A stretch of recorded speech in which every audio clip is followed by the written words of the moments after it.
Welcome back to Agility Matters, where adaptive organizations respond to customer changes in a flexible way.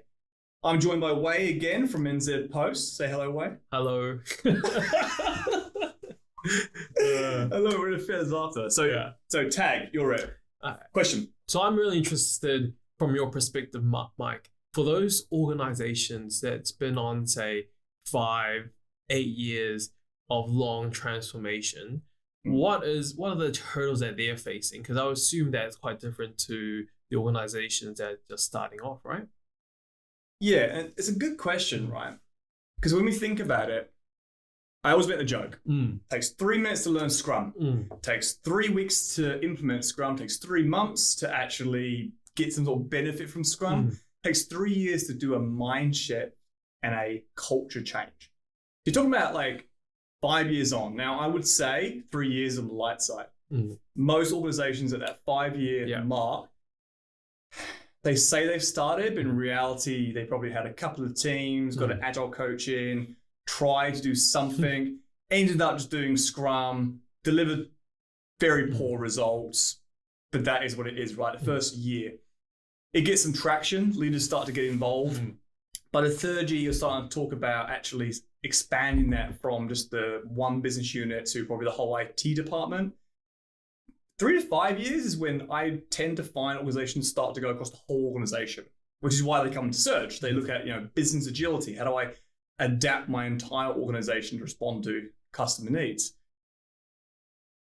You don't want to jump too early to the culture conversation because we all get so tied up in, I want to change mindset, I want to change culture. You can't change culture. It's not something you can just go and say, right, change. I had actually, one of our guys today said to me that his client was like, okay, culture change. I want a different mindset in 2 months. And he laughed. And that's so hard to like what are the quantifiable or the tangible things to look for, right? Does everyone start coming in wearing Allbirds? Like, is that the culture change that you're after? I thought it might walk in with those, those little like swinging things. I'm very confused and they're confused. I think what it is, they read a book on culture change, the culture code, how to influence culture, culture 101. Google has a good culture. Google is a multi-billion, trillion dollar business who has thousands of employees working on so many different types of software and hardware problems they solve. Is that your company? No. So we're here in NZ Post. NZ Post, that's not their business. So when you talk about culture change, what are you really talking about? What problem are you actually solving? And I think that's, to answer your questions, where I'm probably going to get to, is between the 3 to 5 year mark, you tend to realize that you need something more than just process and tools. You need something that's more integrated. The problem, I think, is that they think it's a mindset and a cultural shift. And it is. To some extent, it really is. But what you really need to start thinking about is, okay, how is your organizational design mapped out? How are you structured?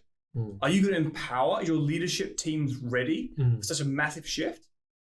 So I think the biggest problem I see is people trying to jump before they can walk. It's funny you say that, because I would also say that right now a lot of our agile practitioners out there, they're not equipped to have those conversations because they probably don't have that either experience or knowledge of how enterprises actually fundamentally work, right? I mean, how many people have we met, Michael? Because we've talked about this, right? That coaches that need that kind of finance 101 lesson, right? Understanding how balance sheet works, because ultimately that's what a lot of organizations are judged on. And how can you coach leadership or even teams? I would argue, if you don't understand kind of the financial implications, right? Yeah. So for me, I think just running back that kind of hurdle of the 5 to 8 years, I would definitely say that as coaches, you need to have that I'll say extra, but maybe a bit more knowledge to be more effective. I totally agree. I think there's a bigger thing than that, right? So should coaches even be leading this? 100% no from my point of view. most are, as you say, they're not equipped. I know people who've got PhDs in Agile, fantastic. They fully understand the transformational side of things. They understand the culture and the ways of working and the organizational structures. But do they understand Finance 101?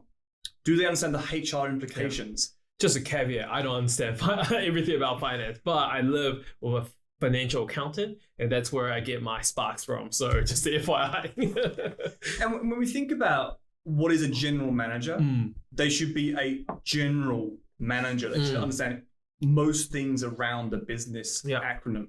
So when I did my master's in business, I realized there was so many more things than just like Daniel Pink's Drive book.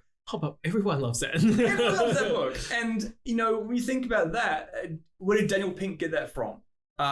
We talked about on LinkedIn only last week, where Daniel Pink wasn't the first. Of course, it came from Drucker. Drucker wasn't the first. It came from Karl Marx. So Karl Marx spoke about intrinsic motivation and alienation of customer and product and family in 1890s, 1900. Right, so we've known this for a while. But that's just one element. Again, you can't get it from reading a book. And I find Agile coaches, especially, because you've gone from normally, right? You've gone from a Scrum Master or Facilitator to an Agile coach. And then you go into Enterprise coach. And now leaders generally look at you for answers. And these leaders are normally ones with, a good baseline with an MBA. They've got 20 years experience. And you're talking about Agile transformation from the likes of books you've read. You haven't seen it. And if you have seen it, you'd know that you are not equipped for a full-blown organizational transformation. There's a reason why in Surge we focus on getting people with MBAs. We focus on the consulting aspect of coaching. Why? Because we need that round. We need somebody around this. It's interesting because I guess that's kind of what sets, some of the bigger consultancies apart, right? So that's why, some of the more traditional powerhouses are able to so effectively, work with an organization because they cover all those facets, right? The PwCs, KPMGs, Deloitte of the world, they give you the accounting, they give you the law, they give you the now agile transformation. So I think for a lot of coaches, that's probably an area that they need to look to kind of expand their own, I guess, repertoire of skills. And and I guess it is very, very difficult, but it's only a good thing that you're learning, right? So that's kind of the approach I take, because I guess similar to you, traditionally not a technology background, so I come from a law background, but that's served me very well working in organizations, because knowing processes and kind of how things work will help you achieve the agile outcomes that you're really trying to strive for. And it's actually a really good point, because obviously, law background, finance background, we're not technology. We're not an ex-code developer who's focusing on just getting software out the door, which is what obviously the Agile Manifesto was really about originally. Even though people say, oh, it wasn't always about that. Yeah, but it was. It was, right? So the problem I have, now in the head though, Wei, it's like the biggest problem you have is probably isolated views, massive bias around your coaches around this is only one way of doing things. I mean, you see it on LinkedIn constantly. People saying that Scrum is the only way forward. You try plonking Scrum in a finance team and calling that business agility, we all laugh at you. We've already got sprints. They're called month end. Right? So we have to do the same thing every 4 weeks anyway, depending on which finance thing you're working on. But so when you get the wrong people leading a business agility transformation, and I don't mean the fad term business agility, I mean your organization design. How is your customer involved? How are you structured? How does your leadership, HR, and finance all work together to basically deliver the most value? And a lot of times, I think that's where the great coaches I've had the pleasure of working with are the ones that are able to kind of reach these people who do know the customer, they do know the back ends of their system, and bring them together and facilitate great outcomes. And that's where we go back to what I said earlier about influence. That's where I think a lot of the coaches, that's their strengths, right? And you need to be able to do that if you kind of are short on the other areas, like understanding, customers, like understanding your particular business, right? So I definitely think that, you can still be effective, but man, you need to be a really great influencer if that's the case. Yeah. And you see that all the time. I mean, back to your PwCs and your McKinseys, our industry takes the mickey out of them, right? Like they don't know stuff. It's like, are you kidding? Yeah. These are billion-dollar companies with the best people being hired. Yeah. And like, that I totally agree with you, like just I really, for me, I think it's a wrong mindset to have to just say, oh, McKinsey is rocked it, that's not a good thing. No, like why are you so against it? Is it come from a place of insecurity? Because every time I've had the chance to work with some of these big consultancies, it's a great opportunity to see what they have, right? Because they've been around longer, so they've had time to iterate on their delivery model. It's a great exposure and experience for you to learn from. Really don't see them as like, enemies or blockers. Rather, really see them as people that you can, learn and experience. And leverage. Yeah. And leverage, yeah. Yeah, I mean, I personally feel, especially so we'll go back to the original question, the main problems you have is suddenly PwC's here.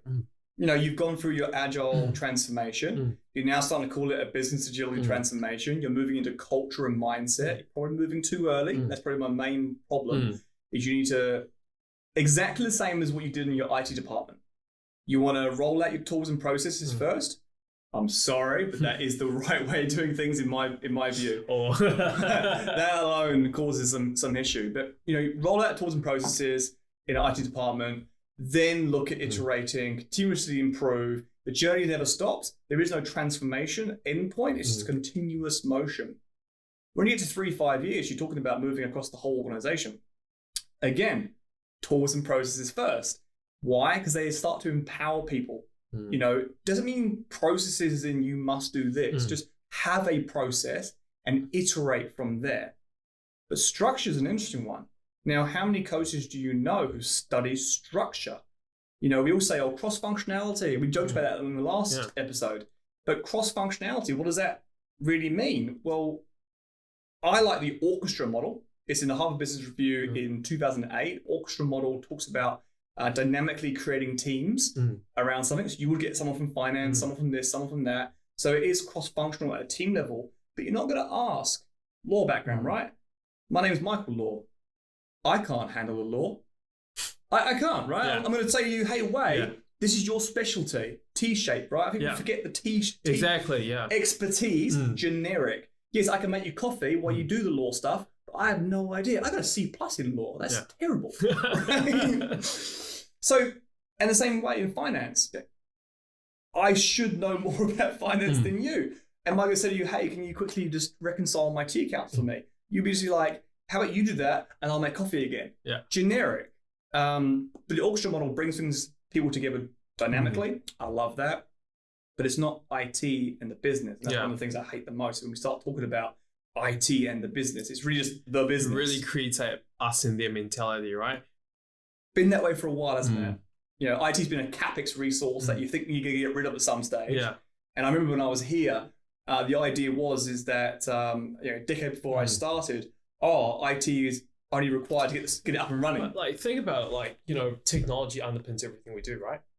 How many businesses, would, like, the ones that probably didn't survive COVID probably didn't understand or leverage the fact that technology was only option to still service and be relevant to their customers.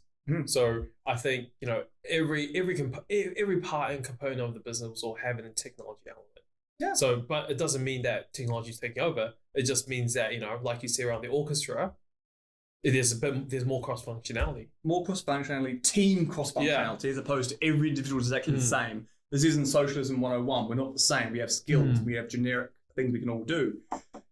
And I think actually Jerry, the CTO here, obviously she's left now, but I really liked her stance. Didn't fully agree with it, obviously, but when she said, we're an IT department who happens to deliver mail, I loved that. I thought it was great. Slightly, I wouldn't go that far, but every company is a technology company delivering a service, because that is what we need to do. So, to answer your question in big terms, you're hitting the 5-year mark. You've probably already started moving to business agility. why. And agility doesn't mean you're doing agile. You may actually be looking at lean, you may look at design thinking, you may look at Six Sigma, you may have created your own bespoke little solution. You've talking to McKinsey or PwC or EY or Deloitte or, Surge, and people can steer you in the right direction, but only you know your customer.